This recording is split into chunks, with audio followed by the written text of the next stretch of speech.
ফ্যাসিবাদকে বিদায়ী করেছি, একটা সুন্দর শান্ত সভ্য সাম্য ইনসাফ ভিত্তিক অপরাধ মুক্ত একটি রাষ্ট্র আর দেশ আমরা পাব। কিন্তু মুহতারাম হাজিরিন, আজকে তফসিল ঘোষণা হয়েছে, হয়তোবা ঠিকঠাক থাকলে 12 তারিখে নির্বাচন হবে। আমরা মনে মনে ভাবতেছি নির্বাচনের পরে একটা সুন্দর রাষ্ট্র পাব। কিন্তু একটা মেসেজ আপনাদেরকে দিয়ে দিচ্ছি, যতক্ষণ পর্যন্ত রাষ্ট্রের পদ্ধতি সিস্টেম পরিবর্তন না হবে, শুধুই নির্বাচনের মাধ্যমে নেতা পরিবর্তন করে কখনো দেশটাকে সুন্দর করা সম্ভব নয়। প্রয়োজন হলো সিস্টেমের পরিবর্তন। আমরা 54 বছর বাংলাদেশের ইতিহাস স্বাধীনতার পর থেকে দেখলাম, কেউ 9 বছর, কেউ 12 বছর, কেউ 16 বছর ক্ষমতায় ছিল।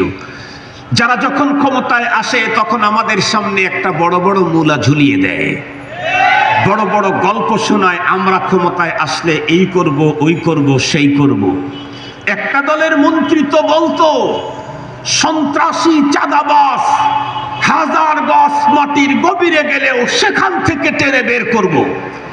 কিন্তু সেই দলটা এদেশ থেকে চলে যাওয়ার পর তাম পৃথিবী দেখলো, পৃথিবীর ইতিহাসে তারা যেই পরিমাণে সম্পদ, রাষ্ট্রের সম্পদ লুণ্ঠন করেছে, যেই পরিমাণে গুম আর খুন করেছে, যেই পরিমাণে শোষণ হত্যা করেছে, অতীতের ইতিহাসে এই পরিমাণের অপরাধ অন্য কেউ করে নাই। মুহতারাম হাজিরিন, আমাদের নিজের চোখে দেখা নতুন নতুন অপরাধের প্রবণতা যখন বাড়ে, সেই অপরাধটাকে বন্ধ করবার জন্য নতুন একটা সংস্থা তৈরি হয়।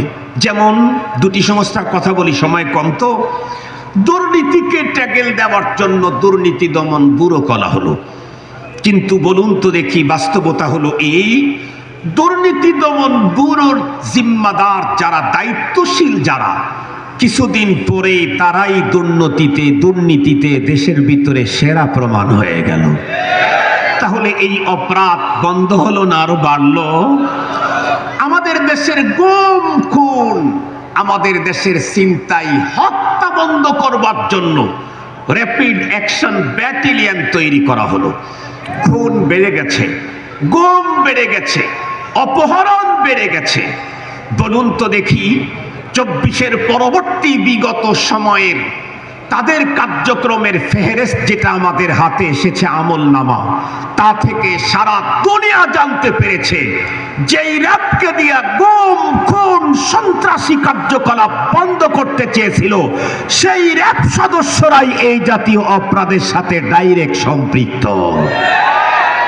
তার মানেই হচ্ছে, যতই নতুন নতুন সংস্থা তৈরি করেন, লা ইউমকিন, জীবনেও কোনোদিন অপরাধ মুক্ত রাষ্ট্র সমাজ এবং দেশ গঠন করতে পারবেন না। রাষ্ট্র সমাজ দেশটাকে অপরাধ মুক্ত করতে চাইলে কেবলই মাত্র শুধুমাত্র নেতার পরিবর্তন করে লাভ নাই, নীতি আর সিস্টেমের পরিবর্তন ঘটাতে হবে। মুসলমান ভাইরা আমার, ভালো করে বুঝবেন, এই পৃথিবীতে আল্লাহ পাক রব্বুল আলামিন যুগে যুগে সংস্কারক পাঠিয়েছেন। তার ভিতরে 1 নম্বরের সংস্কারক হলেন নবী এবং রাসূলগণ। সমস্ত নবী এবং রাসূলগণের ভিতরে সর্বশ্রেষ্ঠ সর্বসেরা হলেন আমাদের পয়গম্বর মুহাম্মদুর রাসূলুল্লাহ সাল্লাল্লাহু আলাইহি ওয়াসাল্লাম। বলুন তো দেখি, আমার পয়গম্বর এই পৃথিবীতে আগমন করে 100, 200, 300, 400 বছরের বিধ্বস্ত মানবতা নয়, 550 বছরের মানবতাটাকে মাত্র 20 বছরের জীবনে, 23 বছরের জীবনে উদ্ধার করলেন। বিশ্বনবীজি যেই যুগে পৃথিবীতে জন্ম নিলেন, সেই যুগ হলো জাহেলিয়াতের যুগ। কিন্তু পয়গম্বর মাত্র 20 বছর, 23 বছরের তার বন্ধুরা আমার সংস্কার পদ্ধতিতে মানুষগুলাকে এমন পরিবর্তন করে দিলেন, পয়গম্বর নিজেই বুক টান করে পৃথিবীর মানুষের সামনে চ্যালেঞ্জ করে ঘোষণা দিলেন, খায়রুল কুরুনি করনি সুম্মাল্লাযীনা ইয়ালুনাহুম সুম্মাল্লাযীনা ইয়ালুনাহুম। পৃথিবীর সবচাইতে সেরা যুগ হলো আমার যুগ, সাহাবীদের যুগ। এর পরবর্তী তাবেঈর যুগ, তারপরে তাবেঈর যুগ। মুসলমান ভাইরা আমার খুব ভালো করে বুঝবেন, যেই সাহাবীদের জীবন ইতিহাস পড়লে এমনটি দেখা যায়, যেই যুগের মানুষগুলা এতটাই ভয়ঙ্কর ছিল, একটা মাত্র মুরগির বাচ্চাকে টার্গেট করে 40 বছর পর্যন্ত যারা তাদের ভিতরে যুদ্ধ বিগ্রহ চালু রেখে হাজার হাজার লাখ মানুষের প্রাণহানি ঘটিয়েছিল, আল্লাহর পয়গম্বর তাদের পিছনে মেহনত করে এমনটাই পরিবর্তন করে দিলেন। মক্কাতুল মুকাররমা থেকে মানুষগুলি যখন হিজরত করে মদিনা মুনাব্বরায় চলে গেল, মদিনার লোকগুলি জীবনেও কোনোদিন যাকে দেখে নাই, শুধুই পয়গম্বর বললেন এটা তোমার ভাই বানায় দিলাম, সঙ্গে সঙ্গে তার 2টা বাগানের সবচাইতে বড় বাগানটা ভাইকে এমনি দিয়ে দিল।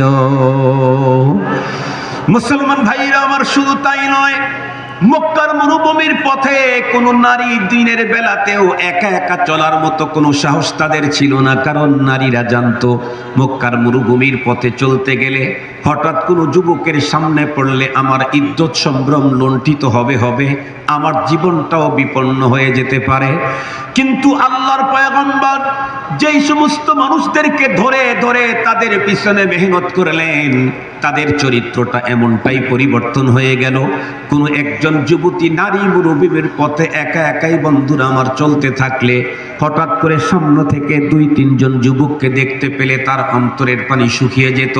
এমন অবস্থায় যদি এমন একজন মানুষ তার সামনে পেত, যেই মানুষটা পয়গম্বর সাল্লাল্লাহু আলাইহি ওয়াসাল্লামের হাতে হাত দিয়ে কালিমা পড়ে নিজেকে সংশোধন করে নিয়েছেন, এমন একজন যুবককে দেখা মাত্র যুবতীর অন্তরের ভিতরে তখন বন্ধুরা আমার প্রশান্তির এক বাতাস বইতে থাকতো। কেন? কারণ সে জানতো এই একজন মানুষ আমার সামনে থাকলে তার দ্বারাই তো আমার চরিত্র হরণ হবে না, তার উপস্থিতিতে মক্কার কোনো গুন্ডা পান্ডা আমার চরিত্র হরণ করার সাহস পাবে না। সে কথাটাই তো একজন কবি বড় চমৎকার বলে দিয়েছিলেন, दुर्फिशानी ने तेरे कतरू को दरिया कर दिया, दिल को रोशन कर दिया, आँखों को बीना कर दिया, खुद न थे जो राह पर औरों के हाथी बन गए, क्या नजर थी जिसने मुर्दू को मसीहा कर दिया। मुसलमान भाई खूब भालो करे बुझबेन।